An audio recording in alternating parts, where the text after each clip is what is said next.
नारायण जी।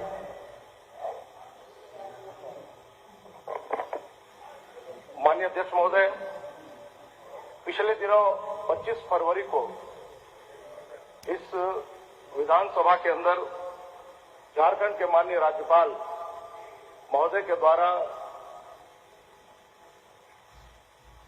जो अभिभाषण हुआ है और उस अभिभाषण के बाद जो धन्यवाद 2 सदस्यों के द्वारा श्रीमान सरफराज अहमद साहब और श्रीमान राजेश जी के द्वारा जो दिया गया है, उसके संशोधन के संदर्भ में पक्ष में बोलने के लिए खड़ा हुआ।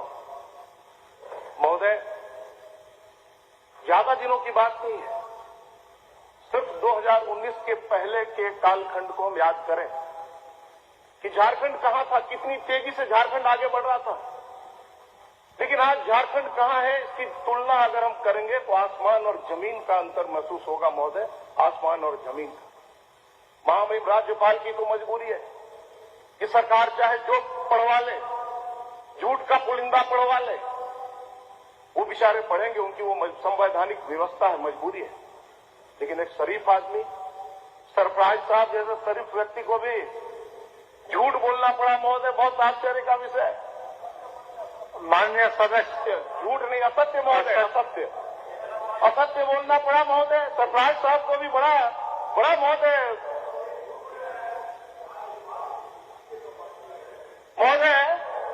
मेरे कहने का अर्थ ये है महोदय, अगर हम तुलना करेंगे तो हम पाएंगे कि आखिर झारखंड में पिछले 2015 से लेकर 19 के बीच में, 15 जनवरी से 19 के बीच में जिस प्रकार से विकास की गंगा इस झारखंड में बही थी, जैसे चारों दिशाओं में विकास कोने कोने तक पहुंची थी महोदय, आज विकास थम क्यों गया है? अभी तो शुरू किया हूं महोदय, विकास थम क्यों गया है? जब विचार करेंगे आज झारखंड कहां है महोदय? मैंने पूरे बढ़िया तरीके से अभिभाषण को पढ़ा महोदय, सुना भी और बाद में पढ़ा भी। इसके पृष्ठ संख्या 1 के पैरा 3 में महोदय, पृष्ठ संख्या 1 के पैरा 3 में एक लाइन लिखा है महोदय, हमारी लोकतांत्रिक व्यवस्था पर देश की जनता द्वारा प्रकट किया जाने वाला विश्वास लोकतंत्र की नींव को मजबूत करता है। महोदय, मेरा आग्रह आपसे है कि झारखंड में लोकतंत्र की हत्या हो रही है महोदय, और आपके रहते हो रही है महोदय। 26 माह हो गए। मेरा माननीय महामहिम राज्यपाल महोदय के अभिभाषण के तरफ आपका ध्यान आकृष्ट कराकर कहना चाहता हूं कि 26 माह हो गए महोदय, सदन ने, आसन ने नेता प्रतिपक्ष का घोषणा नहीं किया महोदय। कैसे लोकतंत्र बचेगा महोदय? क्या नेता प्रतिपक्ष का कुर्सी खाली रहना चाहिए महोदय?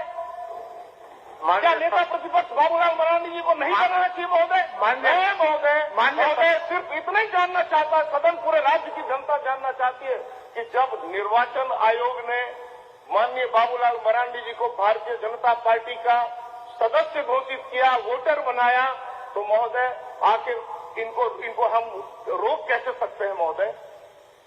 और महोदय एक बात और, हास्यास्पद बात जो लगता है राज्य की जनता चर्चा करती है महोदय, सदन के अंदर बहुत ही वरिष्ठ सदस्य हैं आदरणीय प्रदीप यादव महोदय, माननीय सीपी सिंह जी कह रहे थे कि 3 सदस्य जेवीएम के महोदय, माननीय प्रदीप यादव जी अपने आत्मा पर हाथ रखकर कहें कि वो जेवीएम के सदस्य हैं कि कांग्रेस पार्टी के विधायक दल के उपनेता हैं, कहे प्रदीप यादव जी। और माननीय प्रदीप यादव जी जैसे वरिष्ठ नेता के साथ मैं तो बहुत विनम्रता पूर्वक हाथ जोड़कर आग्रह करता हूं कि कम से कम एक पद का यहीं पर त्याग पत्र कर दीजिए, एक पद का यहीं पर त्याग कर दीजिए। आपके भी ये आपकी गरिमा इससे बढ़ेगी महोदय।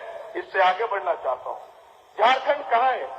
झारखंड में चारों तरफ भय का वातावरण है, चारों तरफ भय का वातावरण है महोदय। नहीं, हम तो एक ही पद छोड़ने कह रहे हैं आपको। माननीय अध्यक्ष महोदय, क्या छोड़वा दीजिएगा आप लोग सबको? इससे इनकी गरिमा बढ़ेगी महोदय। मैं छोटे भाई के नाते बड़े भाई को सलाह देना चाह रहा हूं महोदय। झारखंड में चारों तरफ झारखंड में आज भय का वातावरण है महोदय। आज झारखंड की जो स्थिति है किसी से छिपी नहीं है। जब हमारी सरकार थी, रघुवर सरकार थी, तो हर साल झारखंड की जो पुलिस है एक पत्रिका निकालती थी कि अपराध का ये ब्यौरा है। पिछले 2 साल से झारखंड की जो पुलिस है कोई अपराध का ब्यौरा देने का काम नहीं कर रही महोदय। ये अपराध को ढकने का काम कर रही है सरकार, अपराध को छिपाने का काम कर रही है महोदय। एक आंकड़ा है हमारे पास, पिछले 2 वर्षों का आंकड़ा है, करीब 3500 से ज्यादा हत्याएं हुई महोदय इन 2 वर्षों में महोदय।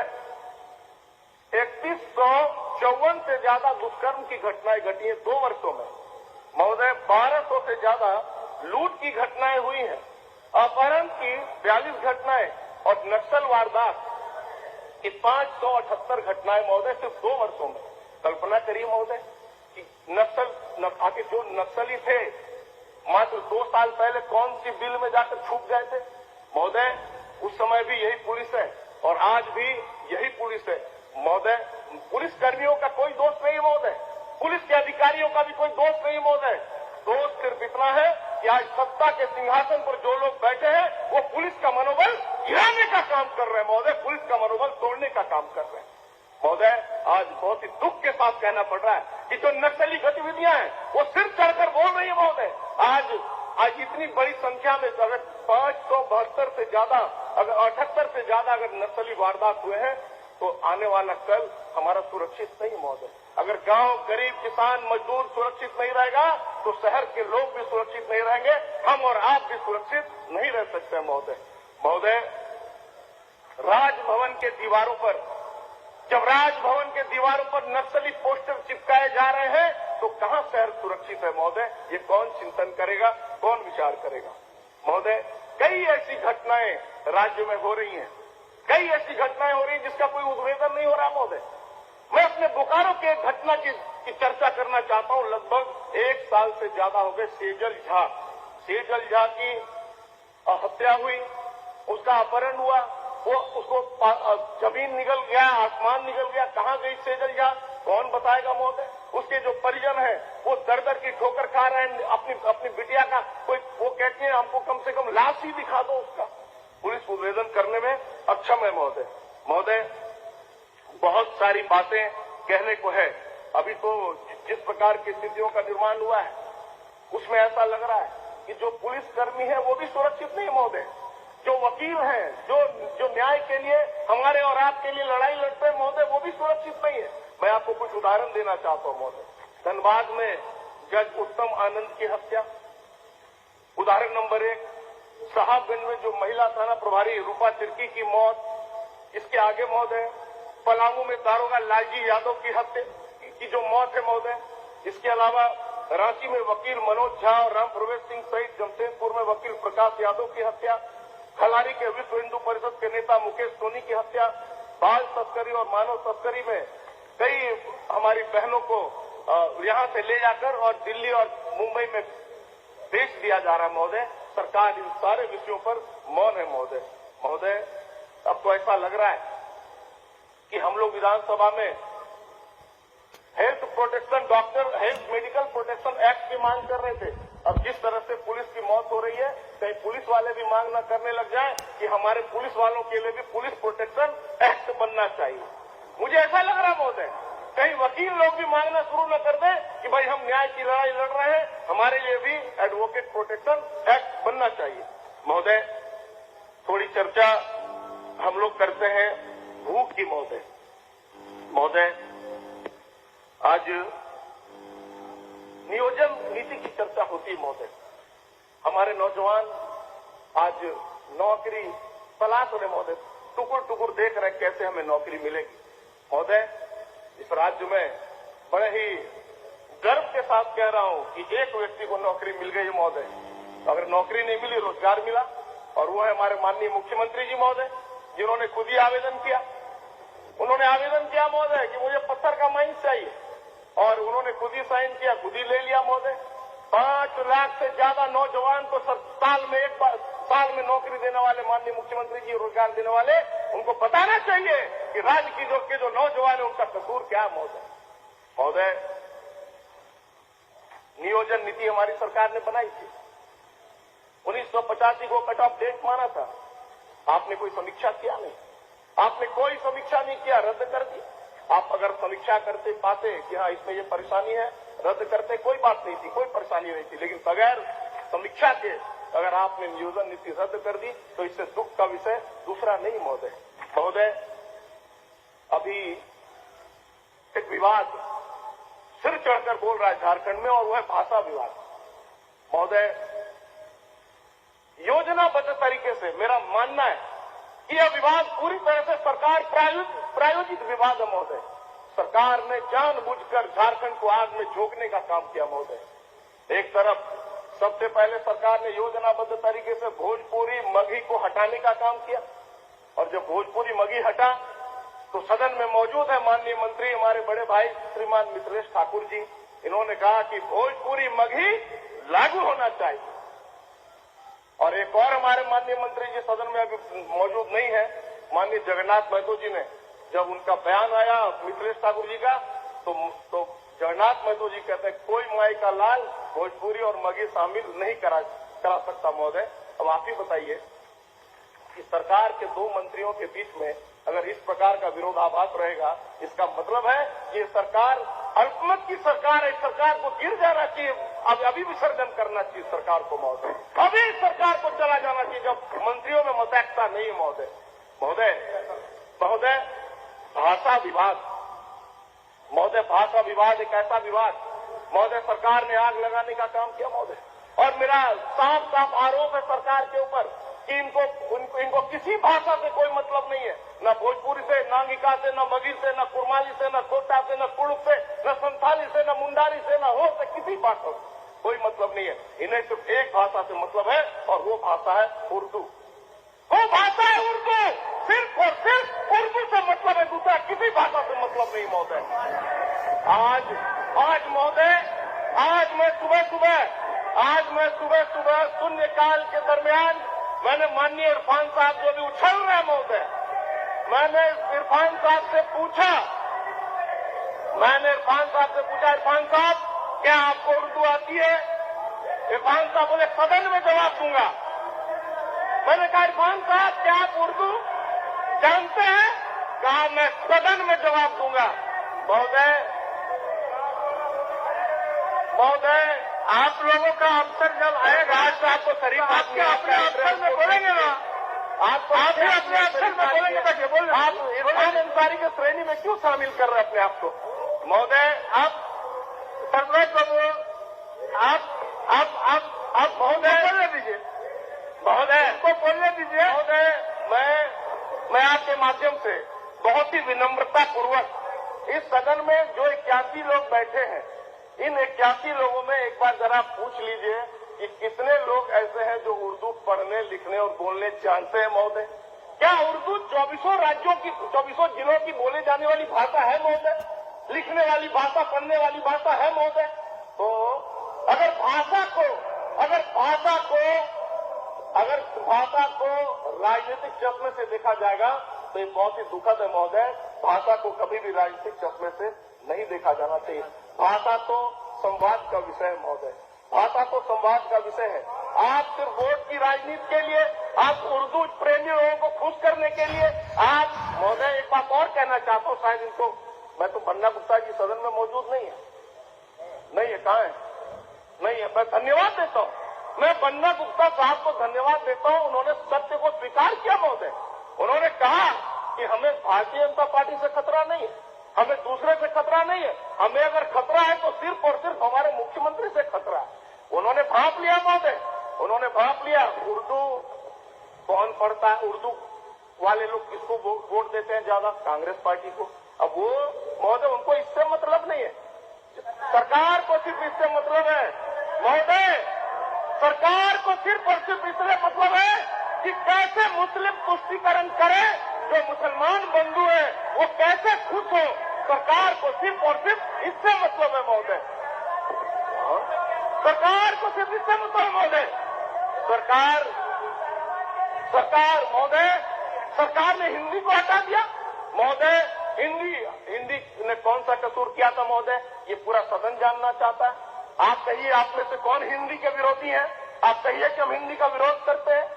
महोदय, ये सरकार पूरी तरह से राजनीतिक चश्मे से भाषा विवाद को जानबूझकर गढ़ने का काम किया। महोदय, सच्चाई है कि सरकार चाहती है कि कांग्रेस समाप्त हो जाए। सावधान हो जाइए, सावधान कर रहा हूं आप लोगों को। सरकार चाहती है कांग्रेस समाप्त हो जाए। सरकार को भी पता है कि उसका जो वोट बैंक है वो उर्दू वाला ही है। अगर वो वोट बैंक हमारे तरफ आ गया तो कहीं हम अपने दम पर सरकार न बनाए, ये ख्वाब सरकार के लोग देख रहे, मुखिया जी देख रहे हैं महोदय। और इसीलिए आपको सावधान करता हूं जो कांग्रेस के मित्रों को। अच्छा किया आपने महोदय, जेएमएम को एक तरफ कर दिया, कांग्रेस को एक तरफ, कम से कम विचार करने का मौका मिलेगा इन लोग। महोदय, इसके आगे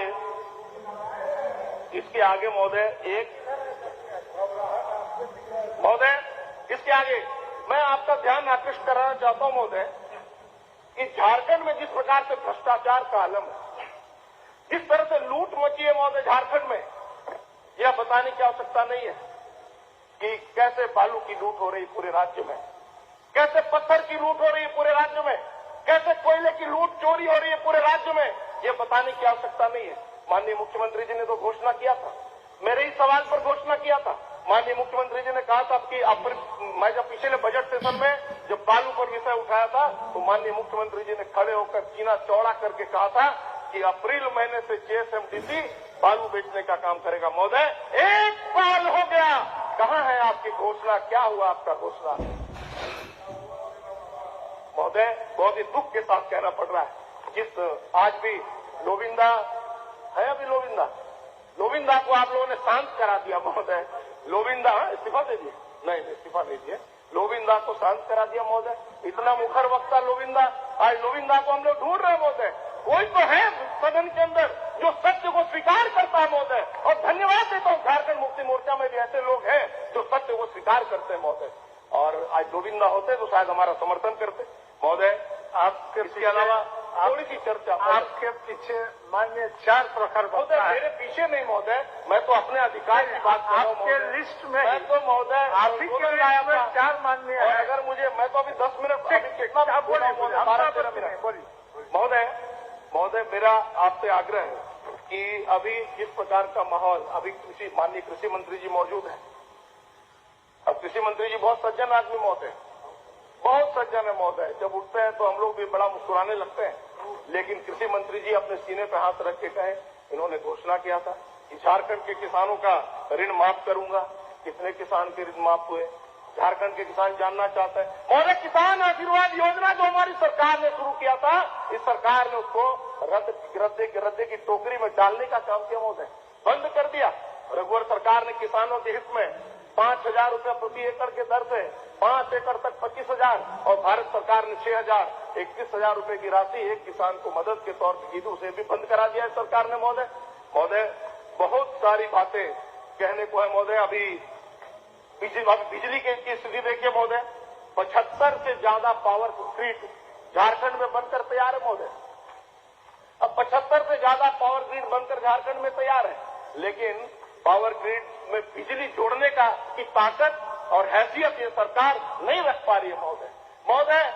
बड़ी संख्या में, कम से कम 125 से 150 के बीच में पावर सब स्टेशन बनकर तैयार है महोदय, लेकिन इस सरकार की क्षमता उसमें कनेक्शन जोड़ने की नहीं है महोदय। पिछले 2 साल में सरकार ने एक ट्रांसफार्मर की खरीदी नहीं की महोदय। कितना लीटर ट्रांसफार्मर ऑयल खरीदा सरकार को बताना चाहिए। कितना मीटर तार खरीदा सरकार को बताना चाहिए। कितना पोल खरीदा सरकार ने, ये सरकार को बताना चाहिए। सरकार के पास कोई आंकड़ा नहीं है महोदय, और इसीलिए बोलने का कोई था नहीं, तो माननीय 5-7 मिनट में अपनी बात समाप्त कर दिए महोदय। थोड़ी चर्चा पेयजल की नहीं करूंगा तो आनंद नहीं आएगा महोदय। माननीय मंत्री जी हमारे बड़े भाई हैं महोदय, और नहीं नाराज नहीं होंगे, बड़े भाई मेरे।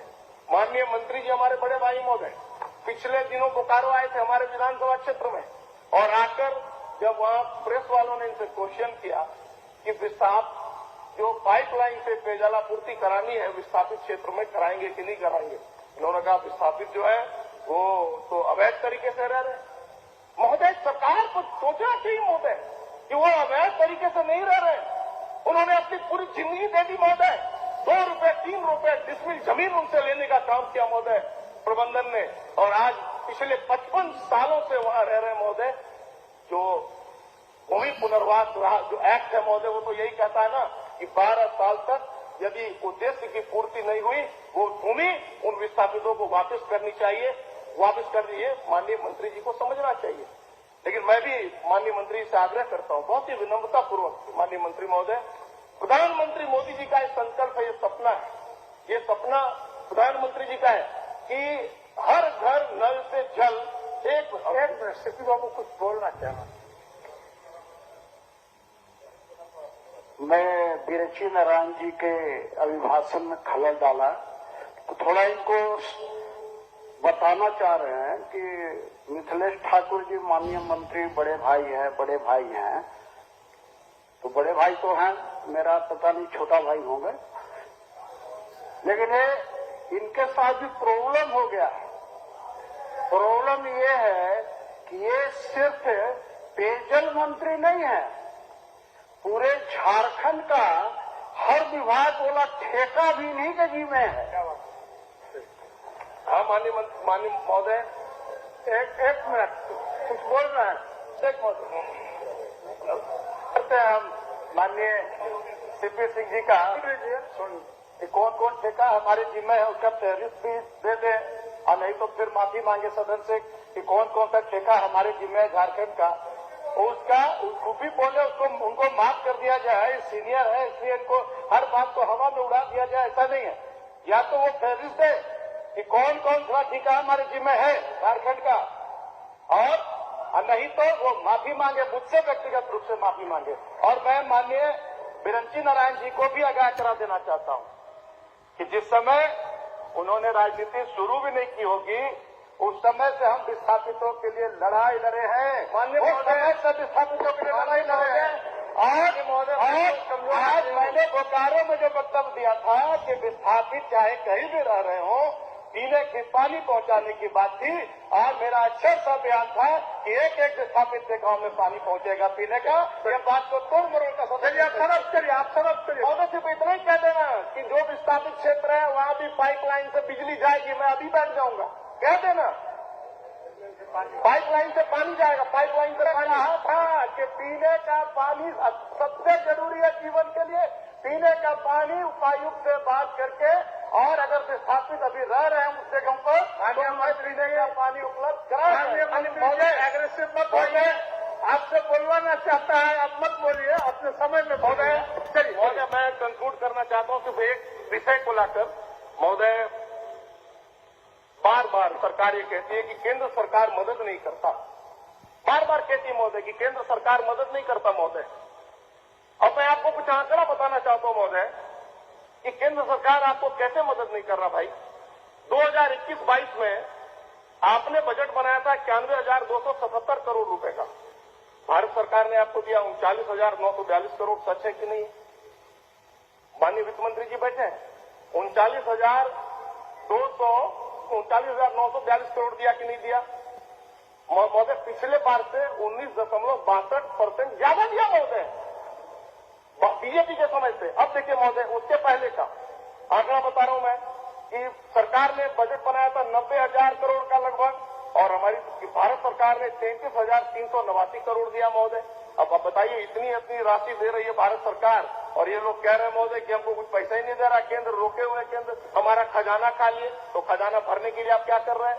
आप खजाना, व्यक्तिगत खजाना भरने का काम जरूर कर रहे हैं। कोयला चोरी करा करके कैसे हमारे लोगों का खजाना भरे, बालू चोरी करवा के, स्मगल करा के कैसे मेरा खजाना भरे। पत्थर जो कौन मिश्रा है, तो है ना कौन मिश्रा, पंकज मिश्रा, कोई पंकज मिश्रा बहुत बड़ा तोप है महोदय, और जिसका नाम उठाए थे कौन था, गोविंदा। तो वो पंकज मिश्रा के माध्यम से जो पत्थर का लूट हो रहा है महोदय, तो वो खजाना, वो पैसा कहाँ जा रहा है महोदय? जिस दिन सरकार की नियति हो जाएगी, जिस दिन सरकार सोच लेगी सरकार का खजाना भरना चाहिए, जिसे गरीब से गरीब आदमी के आंख के आंसू को पोंछना है, उस दिन सरकार का खजाना भर जाएगा महोदय। लेकिन ये सरकार जिस रास्ते पर चल रही है, इस रास्ते पर सरकार का खजाना कभी नहीं भरेगा महोदय। बहुत ही दुख के साथ कहना पड़ रहा है, झारखंड की ओर जा रहा है, हमारी पीढ़ियां हमें कोसेंगी महोदय। आज आप बैठे हैं आसन पर, आपसे आग्रह करता हूं, अन्याय करने वाला अगर अन्यायी है तो अन्याय सहने वाला, अन्याय देखने वाला भी अन्यायी है महोदय। आपसे हाथ जोड़कर विनती करता हूं कि न्याय के आसन पर बैठे हैं महोदय। फिर से कहता हूं, कि बाबूलाल मरांडी जी को बिठा दीजिए, ये सारे जितने भी राज्य के चोर डकैत पॉकेटमार हैं सारे बिल के अंदर नजर आएंगे। बाबूलाल जी से डरती है ये सरकार, इसलिए नहीं बना रही नेता प्रतिपक्ष कि बाबूलाल मरांडी जी आ गए तो सारे चोर डकैत पॉकेटमार अंदर हो जाएंगे। बहुत बहुत धन्यवाद। चलिए।